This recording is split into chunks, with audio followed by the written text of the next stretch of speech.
गणेशाय नमः। तृतीय अध्याय। गजानन। भगवान का प्रकट होना कुछ काल व्यतीत होने पर माता पार्वती जी गर्भवती हुई। उन दिनों उनका मुखमंडल अत्यंत तेजोमय दिखाई देता था। एक दिन शरीर में कुछ उष्णता का अनुभव करती हुई गिरी नंदिनी ने शिवजी से निवेदन किया, नाथ यहाँ कुछ गर्मी प्रतीत होती है, इसलिए मुझे किसी ठंडे स्थान पर ले चलने की कृपा करे। शिवजी ने उन्हें निवेदन मान लिया और उन्हें वृषभ पर चढ़कर ले चले। साथ ही सखियों और शिवगणों का समुदाय चल रहा था। देवताओं ने शिवजी को इस प्रकार यात्रा करते देखा तो वे अनेक प्रकार के मधुर मंगलमय बाजे बजाने लगे। चलते चलते के पर्यंती के सुंदर वन में पहुंचकर रुके। वहां अनेक प्रकार के सुंदर सुगंधित पुष्प खिले थे। फलदार वृक्षों पर मीठे फल तथा उनकी से वातावरण अत्यंत सुहावना और सुखद शीतल हो रहा था। गिरिजा को वह स्थान बहुत रुचिकर प्रतीत हुआ और उनके कहने पर भगवान शिव ने वहीं ठहरना स्वीकार कर लिया। शिव जी की आज्ञा पाकर उनके गणों ने वहां एक सुंदर दिव्य एवं भव्य मंडप का निर्माण किया। वहां सब प्रकार की सुख सुविधाएं जुटाई गई। जब सब व्यवस्था हो गई तब शिव जी ने पार्वती जी से कहा, प्रियतमे, तुम्हारे लिए सभी आवश्यक सुख साधन एकत्र किए जा चुके हैं। अन्य किसी वस्तु की आवश्यकता पड़े तो यह गण उपस्थित कर देंगे, इसलिए तुम जब तक चाहे वहां रहो। इन गणों और सखियों को छोड़े जा रहा हूँ। पार्वती जी ने स्वकोर किया तो शिवजी 1 करोड़ गणों को वहां छोड़कर कैलाश शिखर पर जा पहुंचे और वहां ध्यानों का आश्चर्य ले समाधि में लीन हो गई। जगजनी उस शरण में सखियों के साथ रहती और कभी जल से परिपूर्ण सरोवर में क्रीड़ा करती तो कभी वृक्षवलियों के नीचे बैठी रहकर सुगंधित शीतल वायु का सेवन करती। उनकी रक्षा में 1 करोड़ शिवगण सदैव प्रस्तुत रहते थे, इसलिए किसी प्रकार का भय नहीं था। धीरे धीरे 9 मास पूर्ण हो गए। वातावरण अत्यंत शांत, सुखदायक और उल्लासपूर्वक रुदक था। शीतल मन समीर प्रवहित हो रही थी। आकाश नितन स्वच्छ हो गया था। ऐसे समय में गिरिजानंदिनी के समक्ष चंद्रमा के समान परम हर्षोत्तर परम तत्व प्रकट हो गए।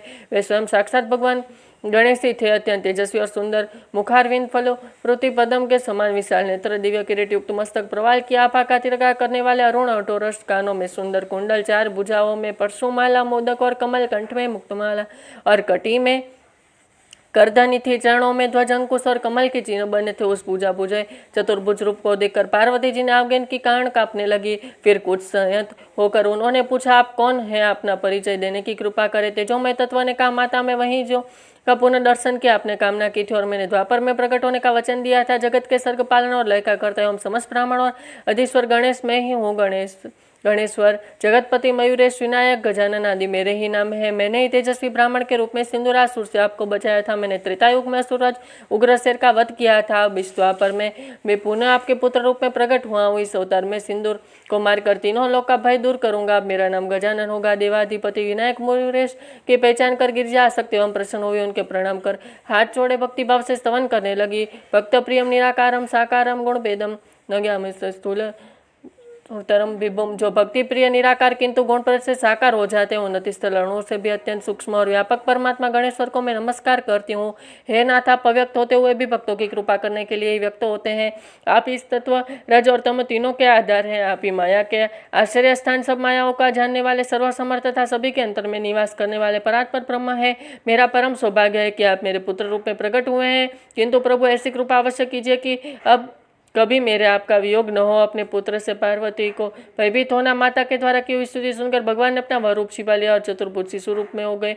नाक के स्थान पर स्वर्ण, मस्तक पर चंद्रमा और हृदय पर चिंतामणि प्रकाशित थी। दिव्य वस्त्राभूषण धारण किए हुए भगवान गजानन के उस अद्भुत रूप को माता गिरिजा ध्यानपूर्वक देखने लगी, किंतु उनके भयंकर रूप को देखकर माता अधीर हो गई। वो रावण मस्तक, हाथी की सूंड के समान नाक, सूप जैसे कान, छोटे छोटे नेत्र, विशाल एवं पेट और छोटे छोटे हाथ पांव। उन्होंने सोचा, ऐसा भयंकर रूप वाला बालक तो मैंने कहीं नहीं देखा। जब देवगण, ऋषिगण एवं उनकी पत्नियां इसे देखेगी तब मैं किसे मुख से बताऊंगी कि यह मेरा पुत्र? यदि कम सुंदर होता तो भी कोई बात न था, किसका तो प्रत्येक अव्यय बेडोल है। इस प्रकार पुत्र की कुरूपता का विचार करते करते माता का नेत्र सजल हो उठे। तभी भगवान शंकर वहां पधारे। वे सर्वज्ञ अपनी प्राण प्रिया के मन की चिंता को समझ गए और तब पुत्र को ध्यानपूर्वक देखते हुए बोले, प्रिय, पुत्र के रूप की भयंकरता देखकर रोती हो, परंतु बाह्य रूप को देखने मात्र से किसी से व्यक्तित्व का अनुमान नहीं किया जा सकता। इसका रक्तवर्ण, गज जैसा मुख, विशाल उदर, 4 भुजाएं, किंतु छोटी छोटी आंखें, पांव भी बहुत छोटे। इस सब के शिशु का असाधारण होना स्पष्ट है। देवी इसके गुणों पर विचार करो। यह अखिल विश्व का अधिपति देवाधिदेव सभी के आत्मा और मंगलों के मूल से संपन्न है। यह त्रिलोक की रक्षा के लिए सतयुग में 10 भुज विनायक के रूप में प्रकट हुआ था। त्रेता युग में शुक्रवर्ण 10 भुज में वीरेश के रूप में तुम्हारे पुत्र रूप में यह अवतरित हुआ था। अब द्वापर में वही सिंदूरासुर को नष्ट करने के लिए तुम्हारे पुत्र विनायक रूप में अवतरित हुआ है। आगे भी कलयुग में यह अत्याचार अनाचार को नष्ट करने के लिए धूमकेतु नाम से अवतार लेगा। तभी शिशु रूप भगवान बोले, उठो चंद्रमौली, आप मुझे भली प्रकार समझ गए हैं। वस्तु में सिंदूरासुर को मारकर पृथ्वी का बोझ उतारने के लिए आपके पुत्र रूप में अवतरित हुआ हूँ।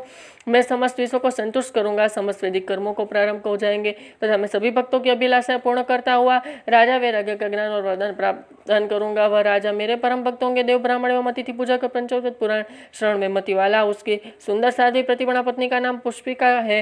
राजा रानी दंपति ने 12 वर्ष तक तपस्या करके मुझे पुत्र रूप में प्राप्त करने का मुझसे वर प्राप्त किया था, जिसे फलस्वरूप उसने अभी पुत्र प्रसव किया गया है, जिसे राक्षसी उठा ले गए। इस कारण रानी पुष्पिका मूर्छित पड़ी और पुत्र के कारण प्राण त्याग देनी। इसलिए आप मुझे अभी उस प्रस्थानी के पास पहुंचा दीजिए।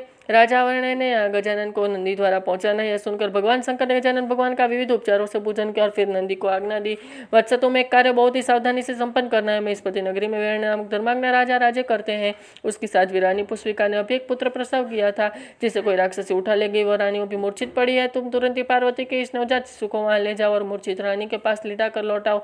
यह कार्य रानी की मूर्छा दूर होने से पहले पूर्ण हो जाना चाहिए, अन्यथा प्रस्तुता के प्राण जाने की संभावना है। नंदी ने भगवान शंकर के चरणों में प्रणाम कर शिशुरूप गजानन भगवान को लेकर महिषती नगरी की ओर वायुवेग से चल पड़े। मार्ग में अनेक बाधाएं आई, किंतु नंदीश्वर ने भगवान शंकर को स्मरण करते हुए अनेक पराक्रम से उन बाधाओं को दूर किया। महिषपति राजभवन के प्रस्तुनगर में रानी पुष्पिका अभी मूर्छित पड़ी थी। नंदी ने वहां पहुंचकर गजानन को उनके समीप लिटा दिया और चुपचाप वहां से निकल आए। फिर वायुवेग से चलते शीघ्र ही लौटकर आशुतोष भगवान की सेवा में उपस्थित हुए और शिव शिवा के चरणों में प्रणाम कर शिशु को वहां सकुशल पहुंचाने देने का समाचार दिया। उधर पुष्पिका की मूर्छा हुई दूर हुई तो रक्तवर्ण गजमुख लंबोदर एवं अद्भुत वस्त्र अलंकृत बालक को अपने निकट देखा। उसने वह अत्यंत भयभीत हुई और रोती हुई प्रस्तुति गृह से बाहर निकली। उधर शिशु का रुदन सुनकर परिचाएं दौड़ी हुई भीतर गई तो उनके विकाल रूप को देखकर वे भी भय से कांप उठी। फिर जो भी स्त्री या पुरुष परिचा गृह में गया वह भयभीत एवं कांपता हुआ बाहर निकल आया। शिशु के भयानक रूप को देखकर कुछ तो मूर्छित ही हो गई। सिंदूरासुर के अत्याचारों की वृद्धि महाराज वर्ण की सूचना दी गई। उन्होंने सुना कि अत्यंत भयानक आकार एवं लाल वर्ण वाला पुत्र हुआ है तो राजा भी चिंतित हो उठे। तभी कुछ विचारवान लोगों ने कहा, राजन, शिशु जो हमने देखा है वह ऐसा अद्भुत आकार महाभयंकर है कि ऐसे शिशु का कभी उत्पन्न हुआ न भविष्य में कभी होगा। यह लक्षण वंश को नष्ट करने वाला, इसलिए ऐसा कुलकुश बालक को घर में रखना उचित नहीं। प्रजा के भी इसी में भलाई है। विद्वान कहलाने वाले लोग ने वो तो बात सुनकर राजा ने अपने दूत बुलाया और उसे आदेश किया, राजवंश और प्रजा के लिए हितकार ऐसे शिशु को निर्जन वन में ले जाकर छोड़ा और लौटकर मुझे सूचित करो। दूत जो आज्ञा कहकर प्रस्तुति घर में गए और शिशु को शीघ्रतापूर्वक उठकर निर्जन वन में ले गए। वहां एक निर्मल जल से भरा हुआ सरोवर विद्यमान था।